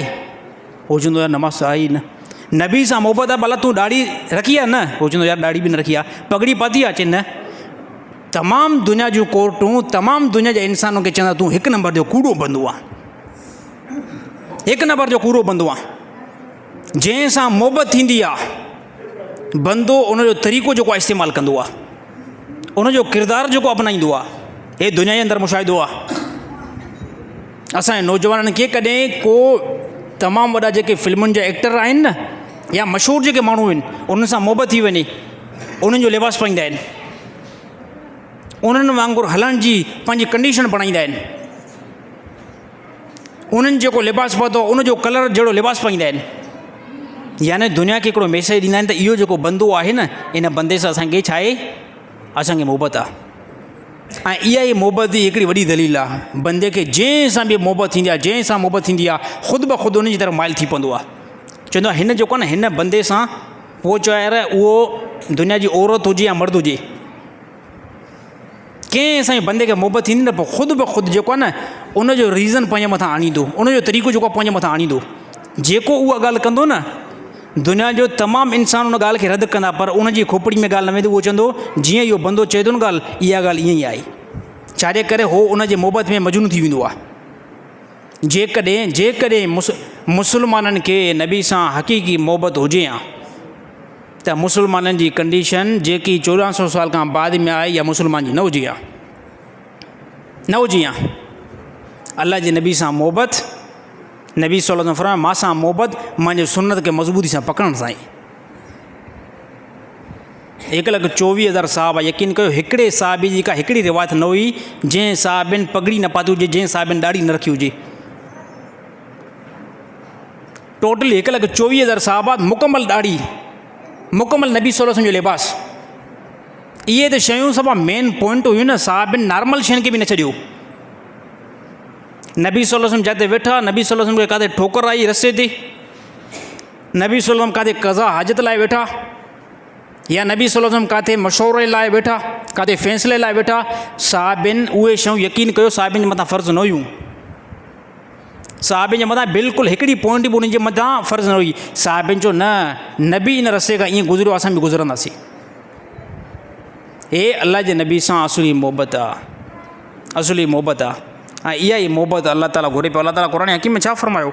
अल्लाह ताला फ़रमायो कामिल मोमिन नथा थी सघो, कामिल मोमिन नथा थी सघो जेसि ताईं तव्हां पंहिंजी दिलि जे अंदरि ज़्यादा वैल्यू नबी खे न ॾियो, पंहिंजे माल खां, पंहिंजे औलाद खां, पंहिंजे मामलात खां, पंहिंजे रिश्तेदारनि खां ज़्यादा अज़ीज़ नबी खे न सम्झो, तेसि ताईं कामिल मोमिन नथा थी सघो। मुसलमान थी सघो था। नबी सल्लल्लाहु अलैहि वसल्लम ज़माने में हिकु नंढी जमात जेको आहे इस्लाम में दाख़िल थी, ऐं उन्हनि फौरी तौरु चयो त असां मोमिन आहियूं। हालांकि जिहाद में एंट्री न थिया, ऐं न ई उन्हनि जे मथां को अहकाम अहिड़ो भारी मथां थियो त उन्हनि ते उन्हनि अमल कयो हुजे। उन्हनि चयो त असां मोमिन आहियूं। अल्लाह ताला क़ुरान हकीम 21 सीपर नाज़िल अता फ़रमायो। अल्लाह ताला फ़रमाया मुसलमान आहियो। अल्लाह ताला छा फ़रमाया? मुसलमान आहियो। अञा मोमिन जे अंदरि तव्हां एंट्री कई न आहे। मोमिन जे अंदरि तॾहिं जेको आहे तव्हांजी एंट्री थींदी जॾहिं नबी तव्हांखे हर हिकु मौक़े ते घुराए ऐं तव्हां उन ते लबैक चओ, पोइ जेको आहे तव्हां मोमिन थींदव। पंहिंजे माल खां, पंहिंजे जान खां, पंहिंजे इज़त आबरू खां, अहिड़ी तरह पंहिंजे रिश्तेदारनि खां ज़्यादा फ़ोकियत नबी सल्लल्लाहु अलैहि वसल्लम जी ज़ात खे ॾियो। असां पंहिंजे माल खे ज़्यादा तरजीह ॾींदासीं, पंहिंजी औलाद खे जेको आहे ज़्यादा तरजीह ॾींदासीं, पंहिंजे रिश्तेदारनि खे ज़्यादा तरजीह ॾींदासीं। मामिलो आयो नबी सल्लल्लाहु अलैहि वसल्लम जो, सोच वीचार कंदासीं ॾिसूं हाणे हिन में छा कयूं, असां हिन में छा कयूं। असां इंतिहाई जेको आहे कमज़ोर हिकु बंदा आहियूं। कमज़ोर असां जेको आहे तव्हां असां बड़ा कमज़ोर आहियूं। असांखां जेको पावरफुल यकीन कयो कोटिया वारा अथव। सरहदी जेके बंदा आहिनि न, खणी कहिड़ो ॾिसो न फिस्क फुजूर उन्हनि में आहे, बिल्कुलु आहे। इंसान थियो न यानी ख़ता थी सघे थी, पर तव्हां खां असां खां ईमान में वॾा कवि अथव। असांखां तव्हां खां ईमान में ज़्यादा कवि आहिनि। हिकु नंबर ते सभ खां पहिरियां उन्हनि जो तालुक़ु मज़बूत आहे। नमाज़ न छॾींदा, नमाज़ बिल्कुलु बि न छॾींदा, बिल्कुलु नमाज़ मरी वेंदा, चवंदा नमाज़ न छॾींदासीं। हे सरहद वारा बंदा ऐं कोटिया, मां चवंदो ॿिया बि गुनाह यार, गुनाह उन्हनि में हूंदा,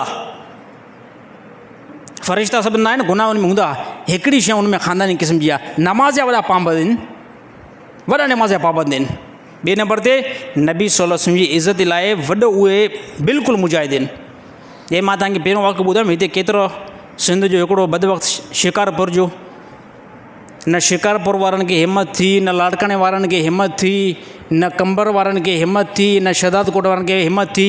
असां तव्हां हिकु, मां चवां थो मुस्लमान आहियूं, ड्रिणा मुस्लमान आहियूं, कमज़ोर मुस्लमान आहियूं, कहिड़ो असांजो ईमान आहे पोइ तव्हांजो असांजो। हे शिकारपुर में हिकिड़ो बंदो वेठो आहे, सप क्लियर हिकिड़ी ॻाल्हि कयईं, माज़अल्लाह अरबनि जो अलाह ठग निकितो। मां चवां थो इहो अगरि उते कोटिया में हुजे हा न, पोइ हुनजो तव्हां अशर ॾिसूं आहे, सरहद में हुजे हा पोइ तव्हां हिनजो अशर ॾिसूं आहे। उते हिकिड़े बंदे सिर्फ़ु नबी सल्लल्लाहु अलैहि वसल्लम जी तोहीन हिकिड़ी कई, हिकिड़ो वीडियो लीक थियो, उन्हनि देरि न कई, उन ॿिए ॾींहं में कमु जेको आहे क्लियर करे छॾियो, उनखे जनम रसीद करे छॾियो, मारे छॾियो, क्लियर, मामला ख़तमु, मामला ख़तमु। जेकॾहिं इहो सिंध जे अंदरि हुजे हा न, सिंध जे अंदरि, त इहो बची वञे हा, बची वञे हा, कुझु बि हिनखे न थी आहे, इनखे मथे में जूं बि चुक न हणी आहे। पर कम से कम असांखां जेको आहे पावरफुल जेको आहे ईमान रखनि था, उन फ़ैसिलो फौरी तौरु करियो। उन्हनि चयो त फ़ैसिलो उहो ई कंदासीं जेको नबी जे ज़माने में साहबा फ़ैसिलो कयो हुयो।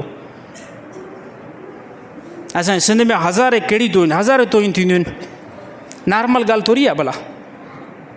अलाए केतिरा केतिरा बदवक़्तु माण्हू कुझु बि जेको एक्शन आहे, अफ़सोस कयो अहिड़े ईमान ते, तौबा इस्तग़फ़ार कयो अहिड़े ईमान ते।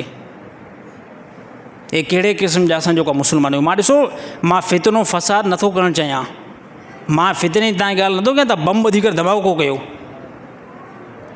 कोई बंदो चवे न कंहिंखे मारणु जेको आहे इस्लाम में जुर्म आहे, कंहिंखे मारणु जेको आहे इस्लाम में जुर्म आहे। मां चवां थो जेकॾहिं अगरि उहो फितनो फैलाए थो न, फितनो फ़साद फैलाए थो न, उन बंदे खे ख़तमु करणु हे अमुन जी हिकिड़ी वॾी दलील आहे। हिकिड़े मूंखे बंदे जो यार ॾिसो, नबी सल्लल्लाहु अलैहि वसल्लम जी ज़ात त तमामु वॾी अख़लाक़ वारी हुई, तमामु वॾी अख़लाक़ वारी हुई। नबी सल्लल्लाहु अलैहि वसल्लम जी ज़ात जहिड़ो हिन पूरी काइनात जे अंदरि कोई बि न हुयो। ऐं ॿुधायो वञे थो नबी सल्लल्लाहु अलैहि वसल्लम इंतिहाई हराम दिलि हुया। मूंखे ॿुधाईंदे पोइ नबी सल्लल्लाहु अलैहि वसल्लम तलवार छो खईं भला काफ़रनि जे ख़िलाफ़ु, काफ़रनि जे ख़िलाफ़ु तलवार? त मां चयुमि हिन पूरी काइनात में बादशाहियत कंहिंजी आहे? अल्लाह जी आहे। हे सरज़मीन अल्लाह जी आहे, के इंसान जे पीउ ॾाॾे जी मिल्कियत न आहे। अहिड़ी तरह हिन जे मथां जेकॾहिं को क़ानून हलंदो न, उहो बि अल्लाह जो क़ानून हलंदो। अहिड़ी तरह अल्लाह जेको आहे हिन प्लेनेट अर्थ जे तरफ़ रसूल खे मोकिलींदो आहे, नबी खे मोकिलींदो आहे, ऐं अल्लाह इहो ऐलान कंदो आहे त मुंहिंजो इहो नुमाइंदो आहे, मुंहिंजे हुकुम जे मुआफ़िक़ इहो जेको आहे हिन सरज़मीन ते फ़ैसिला कराईंदो। मां चयुमि अहिड़ी तरह नबी सल्लल्लाहु अलैहि वसल्लम दुनिया जे अंदरि आया, अल्लाह जे नबी पैगाम काफ़रनि खे मोकिलियो त जीअं मां नबी आहियां, मां तव्हांखे इतायत हुकुम ॾियां थो, इतायत कंदव, मुंहिंजे मथां ईमान आणींदो त ॻाल्हि ठीकु आहे, दुरुस्त आहे। अगरि जेकॾहिं तव्हां ईमान न आणींदो, पोइ तव्हांजे मथां असां तलवार खणंदासीं। चई साईं ॾिसो ही तलवार खणण हे त ज़ुल्म आहे न। मां बिल्कुलु ज़ुल्म न आहे। मां तुंहिंजे घर जे अंदरि हिकिड़ो क़ानून तयारु थियलु हुजे, ત્યારે हे घर मुंहिंजो आहे, हिन जे अंदरि कोई बि बंदो न ईंदो, कोई बि ख़िलाफ़ वर्ज़ी न कंदो। जेकॾहिं मां तुंहिंजे घर जे अंदरि कोई बंदो घिरियो, तुंहिंजी ॻाल्हि खां अॻिते उन ॻाल्हि टपाए ॾिनी, तूं छा कंदे? चई साईं मां उनखे मारे छॾींदुमि। मां में सरज़मीन अल्लाह जी आहे, हे प्लेनेट अर्थ अल्लाह जी आहे। अल्लाह हिन सरज़मीन ते पंहिंजो नुमाइंदो जनाब मोहम्मद मुस्तफ़ा सल्लल्लाहु अलैहि वसल्लम रसूल मोकिलियो आहे। नबी जे मुक़ाबले में गैर मुस्लिम जेके काफ़र हुया, उहे हिन पूरी काइनात जे अंदरि फ़साद फैलाइनि पिया। फ़साद कहिड़ो हुयो? चवनि पिया अल्लाह जेको आहे माबूद न आहे। उहो नॉर्मल ॻाल्हि न पिया कनि, उहो ॻाल्हि वरी भारी कनि पिया। अल्लाह जेको आहे माबूद न आहे, अल्लाह हिकु अल्लाह न थींदो आहे, 313 मिली करे सभु कुझु थींदो आहे। अहिड़ी तरह सारा 300 बुत मिली करे पोइ हीअ काइनात हलंदी आहे। मां चयुमि इहो तमामु वॾो हिन सरज़मीन ते फ़साद आहे। इन फ़साद खे ख़तमु करण जे लाइ अल्लाह ताला हिन सरज़मीन ते जनाब मोहम्मद मुस्तफ़ा सल्लल्लाहु अलैहि वसल्लम मोकिलियो। ऐं जेकॾहिं उन्हनि काफ़रनि ईमान आंदो, उन काफ़रनि ईमान नबी जे मथां आंदो त ठीकु आहे, नबी जी इताअत में लॻंदा। ऐं जेकॾहिं काफ़रनि ईमान न आंदो त उहे कुफ़र खे ज़्यादा प्रमोट कनि पिया, फ़साद खे ज़्यादा दावत ॾियनि पिया। त नबी जो हमेशह कमु इहो हूंदो आहे त नबी फ़साद खे रोकींदो आहे। इन जे करे नबी सल्लल्लाहु अलैहि वसल्लम उन्हनि सां जेको आहे टकर रखे करे उन सां जंग कई, उनजो ख़ात्मो करे छॾियो, उन्हनि जी मुंडियुनि खे लाहे करे नबी सल्लल्लाहु अलैहि वसल्लम तबाह करे छॾियो, ताकी हिन सरज़मीन ते, हे सरज़मीन अल्लाह जी आहे, हिन सरज़मीन ते अल्लाह जो कानून लॉन्च थिए। छा थिए? हिन सरज़मीन ते अल्लाह जो कानून लॉन्च थिए। ॾिसो फ़तह मक्का जंहिं टाइम थियो त छा थियो? फतह मका जंहिं टाइम थियो काफ़रनि खां मके जो कंट्रोल निकिरी वियो ऐं कंट्रोल कंहिंजे हथ में आयो ॿुधायो कंट्रोल नबी सल्लल्लाहु अलैहि वसल्लम जी ज़ात जे हथ में आयो हुकूमत कंहिंजे हथ में आई नबी सल्लल्लाहु अलैहि वसल्लम जे ज़ात जे हथ में हुकूमत आई त ॿुधायो नबी पोइ हाणे हुकूमत कीअं हलाईंदो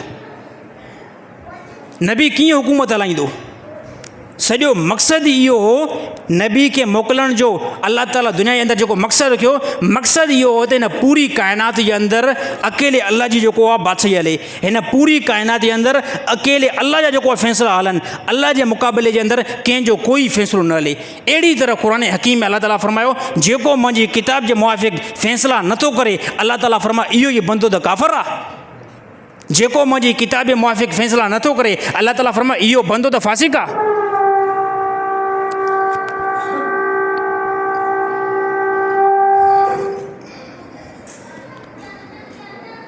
अहिड़ी तरह अलाह ताला फरमायो जेको मुंहिंजी किताब जे मुआफ़िक़ फ़ैसिला नथो करे क़ुर हकीम में अलाह ताला फरमायो इहो बंदो त ज़ालिम बंदो आहे फ़ैसिला पंहिंजा अलाह जे किताब जे मुआफ़िक़ कराइबा अहिड़ी तरह नबी जो मक़सदु इहो हो त हिन सरज़मीन ते अलाह जो कानून जेको लांच थिए अहिड़ी तरह साहबा निकिरी पिया अहिड़ी तरह जेको आहे मिस्र खे फ़तह अहिड़ी तरह तुर्क खे फ़तह अहिड़ी तरह ईरान खे फ़तह छा मक़सदु हुयो साहबा खे को पैसनि जी लालच हुई को पैसो जेको असां वटि अचे पैसनि जी तरफ़ त साहबा जी नज़र ई न वई साहबनि चयो त नबी सल्लल्लाहु अलैहि वसल्लम हिकिड़ो यकीन बढ़ायो आहे पैसो कुझु बि न आहे माल कुझु बि न आहे नबी जो हिकिड़ो मक़सदु आहे कहिड़ो मक़सदु आहे हिन पूरी प्लेनेट अर्थ ते अलाह जो कानून लॉन्च थिए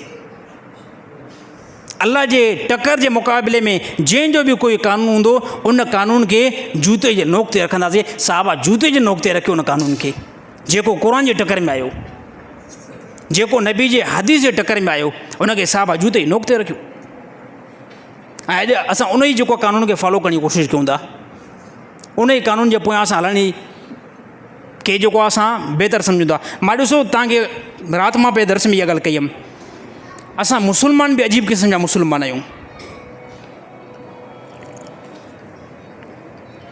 असां मुस्लमान बि अजीब क़िस्म जा मुस्लमान आहियूं जेकॾहिं अगरि क़ुर जे मुआफ़िक़ फ़ैसिलो करायोसीं ऐं ख़बर पई मुजीब रहमान खे क़ुर जे मुआफ़िक़ फ़ैसिलो थियो त मूंखे नुक़सानु थींदो असां चवंदासीं न क़ुर जे मुआफ़िक़ फ़ैसिलो न थिए इहो फ़ैसिलो असां वॾेरे वटि कराईंदासीं ईअं आहे न आहे दावा सां ॻाल्हि कयां थो पूरे असांजे सिंध जे इलाइक़े जे अंदरि ईअं ई आहे क़ुर जे मुआफ़िक़ फ़ैसिलो अगरि कंहिंखे बंदे खे ख़बर पई त क़ुर जे मुआफ़िक़ फ़ैसिलो कराईंदासीं छा थींदो हुन में त मूंखे साईं ज़मीन बिल्कुलु थोरी विरासत में ईंदी इन में जेको आहे मौलवी भेणनि जा हिसा कढंदो भाइरनि जा हिसा कढंदो मुकमल चङी तरह अहिड़ी तरह माउ जो हिसो कढंदो मां त पोइ तबाह थी वेंदुमि उहो मूंखे सोच जरे पियो अचे हाणे मूंखे कुल 3 जरे ॾींदा मुस्लमान नमाज़ पढ़ण वारा क़ुर पढ़ण वारा चवंदा न मौलवी खां फ़ैसिलो न कराईंदासीं वॾेरे खां ख़ान खां फ़ैसिलो कराईंदासीं यादि रहे इहो मुस्लमान जे हुजण खां बावजूदि इहा जॾहिं ॻाल्हि कई त क़ुर जे मुआफ़िक़ फ़ैसिलो न खपे वॾेरे जे मुआफ़िक़ फ़ैसिलो खपे ईमान खां ख़ारिज थी वियो इहो मां नथो कयां ख़ुदि अलाह ताला फरमायो जेको मुंहिंजी किताब जे मुआफ़िक़ फ़ैसिलो नथो करे इहे बंदा काफ़िर आहिनि ऐं जेकॾहिं असां तव्हां ॾिसंदासीं जेकॾहिं क़ुर जे मुआफ़िक़ फ़ैसिलो कयूं था ऐं उन में असांखे फ़ाइदो नज़र थो अचे पोइ असां चवंदासीं असां जो मुस्लमान असां छा आहियूं असां मुस्लमान असां क़ुर जे मुआफ़िक़ फ़ैसिलो करणु चाहियूं था छाजे करे त ॾिसे थो क़ुर जे मुआफ़िक़ फ़ैसिलो कराईंदुमि त अॻिले खे नुक़सानु ईंदो मूंखे फ़ाइदो थींदो पोइ इन टाइम असांखे फौरी तौरु क़ुर यादि अची वेंदो आहे यादि रहे इहा हलाकत आहे इहा हलाकत आहे इन अल्फाज़नि ते इन कमनि ते ख़ुदा जी कावड़ जेको आहे तव्हां मुस्लमान खणंदव हर हिकु कंडीशन में हर हिकु मौक़े ते ईअं चओ क़ुर जो फ़ैसिलो जेकॾहिं अगरि ज़ाहिरी तौर में पैसनि जे एतबार सां नुक़सानु अचे थो न मूंखे क़बूल आहे मूंखे अलाह जो फ़ैसिलो मंज़ूरु आहे ऐं जेकॾहिं क़ुर जे मुआफ़िक़ फ़ैसिलो कयां थो कुझु नफ़ो थो अचे ठीकु आहे अलाह जो हुकुम आहे उन जे मुआफ़िक़ मां फ़ैसिलो कयां थो इहो बंदो आख़िरत में तमामु वॾी इज़त ॾिसंदो आख़िरत में तमामु वॾी बुलंदी ॾिसंदो ऐं जेको पैसनि जे करे क़ुर जे दामन खे छॾे ऐं गैरनि जे दामन खे अपनाए यादि रहे दुनिया जा पैसा हुनखे मिली वेंदा दुनिया जा 2-3 जिरेब उन जे खाते में अची वेंदा यादि रहे इहो मुस्लमान आख़िरत में वॾी ज़िलत ॾिसंदो ऐं ईअं ई लॻो पियो आहे ईअं ई लॻो पियो आहे असांजे मुआशिरे जे अंदरि छाजे करे इहे कंडीशनूं ज़ाहिर थियूं छाजे करे इहो माहौल ज़ाहिर थियो इहो माहौल इन करे ज़ाहिर थियो तव्हां ऐं मां सभ खां पहिरियां मां पाण खे एॾे कयां मुजीब रहमान ख़ुदि जेको आहे क़ुर खे छॾे ॾिनो असां हदीस खे जेको आहे छॾे ॾिनोसीं हदीस जी ताज़ीम खे छॾे ॾिनोसीं, नबी जी ज़ाती अहमियत खे छॾे ॾिनोसीं, पोइ इन जे करे इहा अहमियत जॾहिं असांजी दिलनि खां वई, गैरनि जी अहमियत असांजे दिलि जे अंदरि लॉन्च थी, इन खां बाद में इहे असां ख़सारा ॾिसणु शुरू कयासीं। इन खां बाद में इहे असां नुक़सानु ॾिसणु शुरू कयासीं। जॾहिं इहे मामला असांजे साम्हूं आया, अॼु मुस्लमान खे हिकु पुलिस ऑफिसर खां ख़बर पए थो कि एस जो घुरायो आहे, बिल्कुलु लकंदो हिलंदो, अड़े एस जो केरु आहे, केरु आहे एस जो? मुंहिंजे मुताबिक़ 5 फुट जो कद पियो रखे, मुंहिंजे एतबार सां मां जेतिरी हाइट पियो रखे, फ़र्क़ु सिर्फ़ु एतिरो आहे दुनिया जे एतबार सां हिकिड़ी नॉर्मल उनखे वर्दी ॾिनी वई आहे। कंहिं मुस्लमान खे ख़बर पए थो कि 20 सेकेंड थाणे ते एस जो घुरायो आहे, टपा ॾींदो, भॼंदो वेंदो, 5 मिंट में तोखे पहुचणो आहे, फौरी तौरु वेंदो ऐं चवंदो साईं हाणे जीअं चओ मां छा कयां? उहो चवंदो हे फ़लाणो तोखे कमु करिणो आहे, उहो चवंदो लबैक साईं कमु कंदुमि। छाॾे करे ख़बर आहे जेकॾहिं अगरि ऐसे शइ मूंखे जीअं चयो इन मुआफ़िक़ मां न हलियुमि त मां ॿधिजी वेंदुमि, सुभाणे जेल में अंदरि वञी सघंदो। इन मुस्लमान खे इहा खोपड़ी में ॻाल्हि न ईंदी आहे क़ुर में अलाह ताला छा छा कहिड़ी कहिड़ी शयुनि जो हुकुम कयो आहे, उनखे पोइ त ठुकराईंदा। मौज़ुनि जो आवाज़ु अचे, कंहिंखे कोई टेंशन न आहे, कोई टेंशन न आहे, होटलनि ते वेठा हुजो, फिल्मुनि ते वेठा हुजो, कोई टेंशन आहे ई न। नमाज़ पढ़िजे ख़ैर आहे, न पढ़िजे कोई टेंशन न आहे। तव्हां खां पुछा कयां पियो, हिकिड़े पासे ऐसे जो, ॿिए पासे आज़ान, कसम त अलाह जो कंहिंखां ज़्यादा डरंदा आहियो? ईमान पंहिंजी अॼु ईमान खे दिलि वारी ॻाल्हि कयो, कंहिंखां ज़्यादा ख़ौफ़ थींदो आहे? यकीन तौर ते SP खां SS खां ज़्यादा ख़ौफ़ थींदो आहे। आज़ान मिले ऐं दिलि जे अंदरि ख़ौफ़ न थिए, SP घुराए कमु छॾे वञो, कारोबार छॾे वञो, औलाद खे छॾे वञो, घरवारनि खे छॾे वञो। मां दिली एतबार सां ॿुधायां पियो, SP खां ख़ौफ़ थिए पियो, आज़ान मिले पई मुस्लमान खे, आज़ान खां ख़ौफ़ न पियो थिए। त इन ईमान ते वरी पोइ चवंदा जन्नत में वेंदासीं, इन ईमान ते वरी पोइ आला मक़ाम ते पहुचंदासीं। हे कहिड़े क़िस्म जो ईमान आहे? साहबा जो नॉर्मल हिकिड़ो मां तव्हांखे वाक़ियो ॿुधायां पियो। हिकु साहिबी, नॉर्मल साहिबी, गॾु हथ में भॻल तलवार हथ में, तलवार खे विल्डिंग विच मां थियल, ऐं हिकु बादशाह जे अंदरि महल जे अंदरि ईअं घुतो हईं,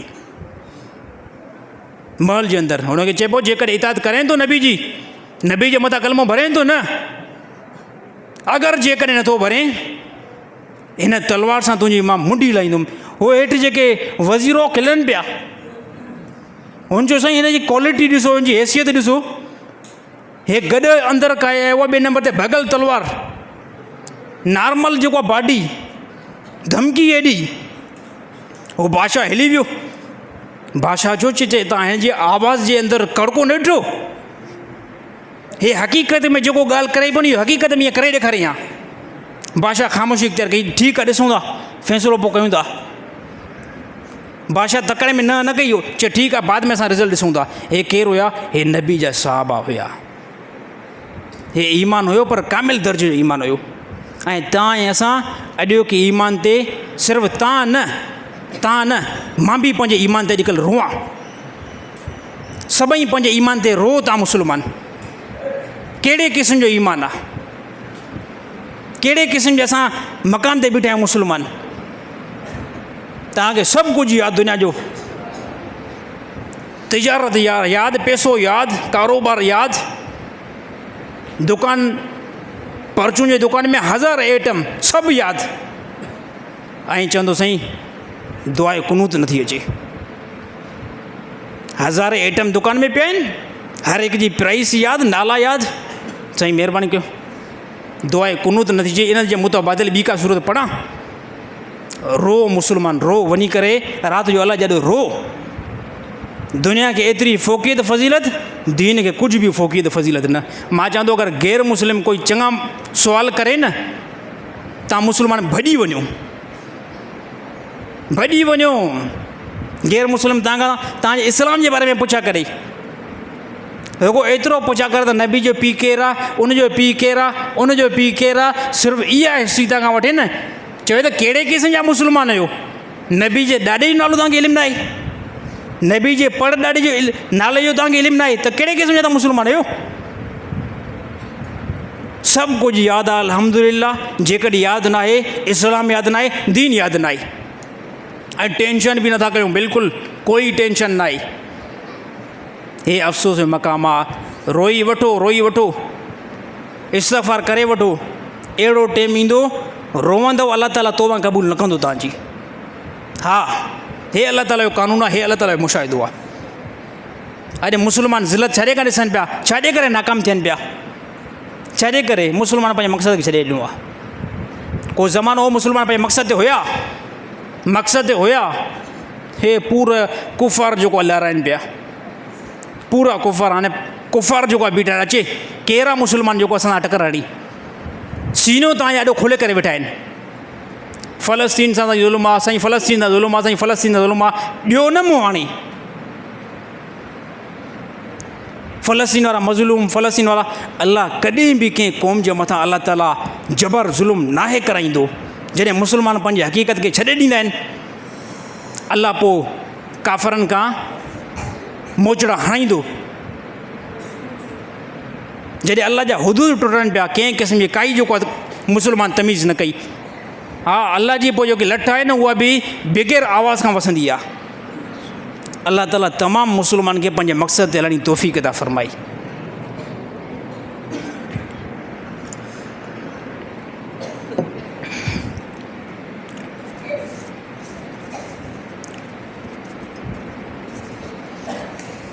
सही टाइम कर दो।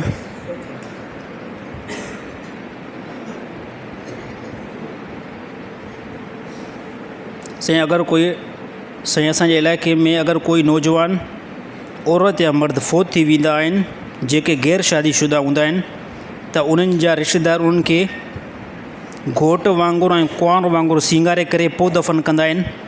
इन में इस्लाम जो छा हुकुम आहे? साईं, हे बिल्कुलु हिकिड़ी जियालत आहे। हिकिड़ी जियालत आहे। जेकॾहिं कोई बि नौजवान औरत हूंदी आहे या नौजवान मर्द हूंदो आहे, बग़ैर शादीशुदा हूंदो आहे, उहो अगरि मरी वेंदो आहे त मर्द खे बि जेको आहे पेरनि खे मेंदी हणंदा आहिनि, हथनि खे मेंदी हणंदा आहिनि, उनखे मोड़ पाराईंदा आहिनि, मोल खे मोड़ पाराईंदा आहिनि, कंडियूं पाराईंदा आहिनि। हे हिकिड़ी जियालत वारी रस्म आहे। इस्लाम में कंहिं क़िस्म जो कोई अहिड़ो तस्वर आहे ई न। अगरि कोई नौजवान बग़ैर शादीशुदा मरी वियो न, त बसि उनखे गुस्ल ॾियणो आहे, कफ़न ॾियणो आहे, उनखे अलाह जे हवाले करिणो आहे। का शइ बि एड न करणी आहे, उन सां का बि शइ ॿी अटैच नाहे करणी। हे बाक़ी मोड़, हे सभु जेको असांजे सिंध जे अंदरि, ॻोठनि जे अंदरि, शहरनि जे अंदरि अगरि कोई बि अमल करे थो, हे जहालत ते मबनी आहे। तमामु साथी इन खां परहेज़ करण जी कोशिशि कनि। सेम औरतुनि खे बि ईअं जेको आहे सींगारींदा आहिनि।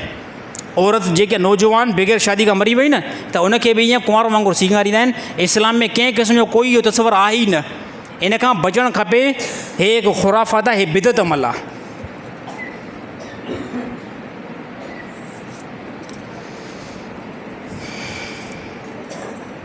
साईं, रबीउल अव्वल में जेके औरतूं नात ख़्वानी कंदियूं आहिनि, उहो अमल कीअं आहे?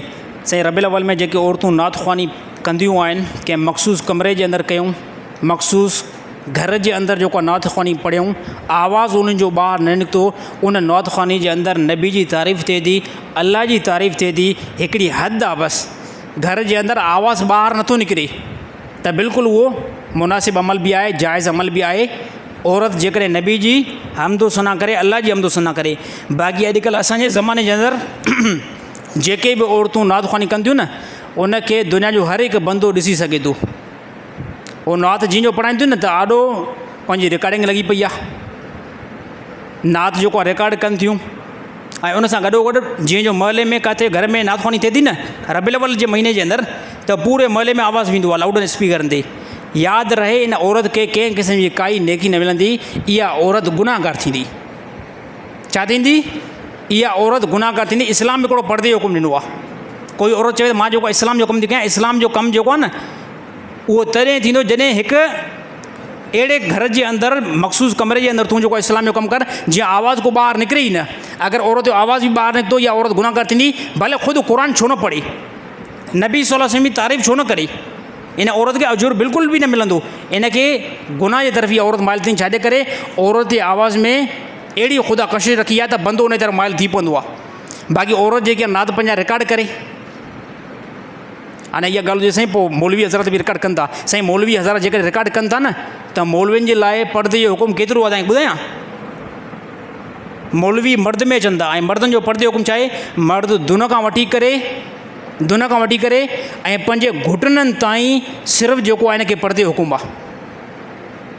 यानी लाक जेकॾहिं ॿधल आहे न, उहा लाक जेकॾहिं दुन खां वठी करे घुटननि ताईं अचे थी न त इहो बंदोबस्तु क्लियर आहे। हाणे हिन खे अॻिते पर्दे जी ज़रूरत आहे ई न।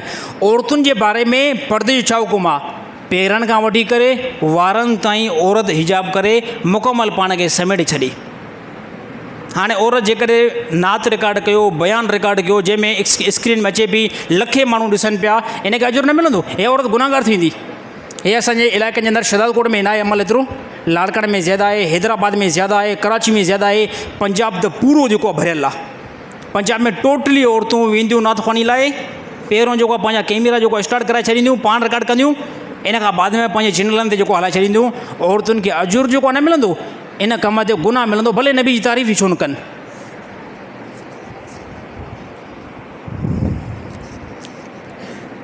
साईं मज़ारनि ते मेला लॻणु कीअं आहे, हालांकि उन में वॾी बेहयाई थींदी आहे। हे साईं सभु बदमाशी ते इहे कमु मबनी आहिनि।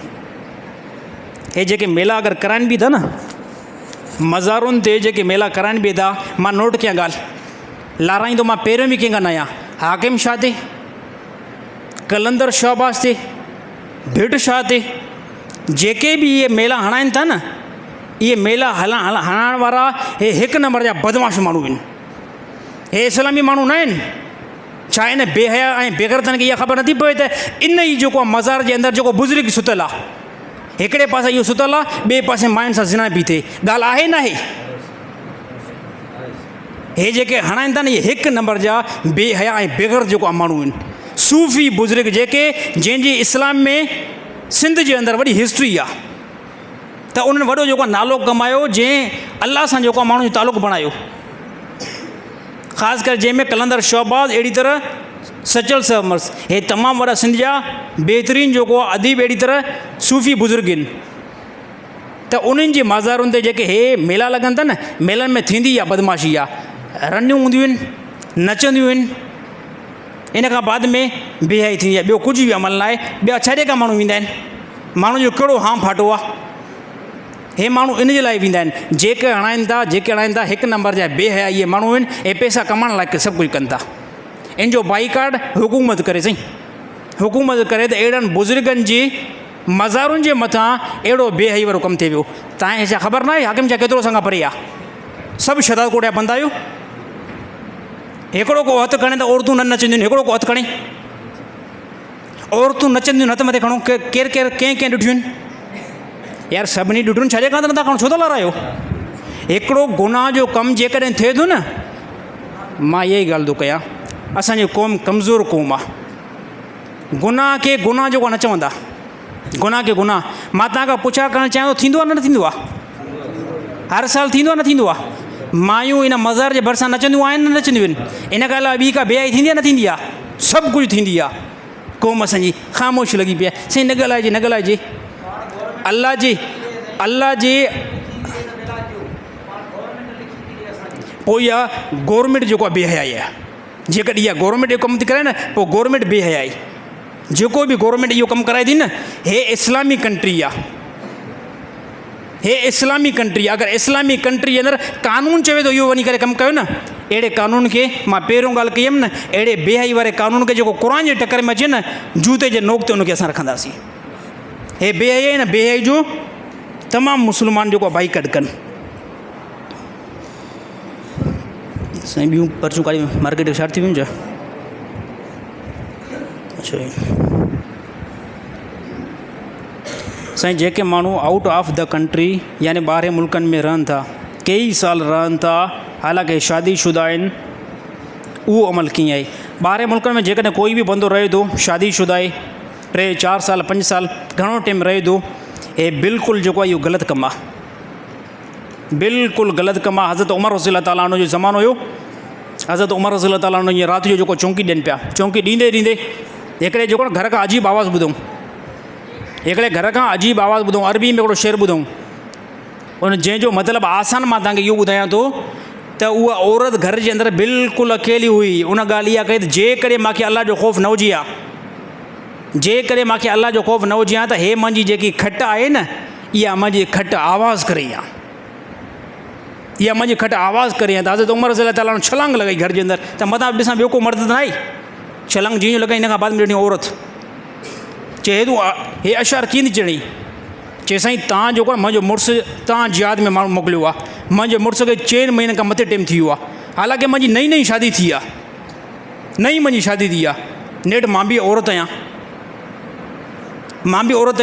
मां पंहिंजे मुड़ुस खां ज़्यादा परे नथी रही सघां। हज़रत उमर रज़ी अल्लाह ताला घर विया, घर वञण खां बाद में पंहिंजी घरवारी खां पुछा कयूं त औरत पंहिंजे मुड़ुस खां परे केतिरो टाइम घटि में घटि गुज़ारे सघे थी, वधि में वधि, घटि में घटि न ज़्यादा में ज़्यादा परे केतिरो टाइम गुज़ारे सघे थी।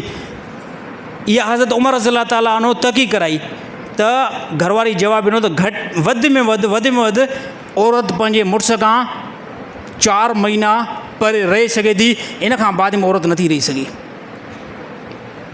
हे 5-5 साल 6-6 साल कोई बि जेकॾहिं बंदो आहे न, हे कमु साईं ग़लति कमु आहे, हे बिल्कुलु इंतिहाई ग़लति कमु आहे। अलाह ताला हिते बि कारोबार रखियो, अलाह ताला हिते बि हर शइ तिजारत की आहे। जेकॾहिं कोई बि बंदो एतिरो टाइम ॿाहिरि वञे रहे थो न, हे घरवारी जी हक़ जी जेको तलफ़ी थिए पई, इन खां तमामु साथी जेको आहे परहेज़ करण जी कोशिशि कनि। बहरहाल इन में काफ़ी उलमा जा मुख़्तलिफ़ ॿिया बि जेको राय आहिनि, बाक़ी हे फ़तवा जेको मां हज़रत उमर रज़ी अल्लाह ताला ने पेश कयो आहे न, हे इंतिहाई सख़्तु वारो फ़तवा आहे।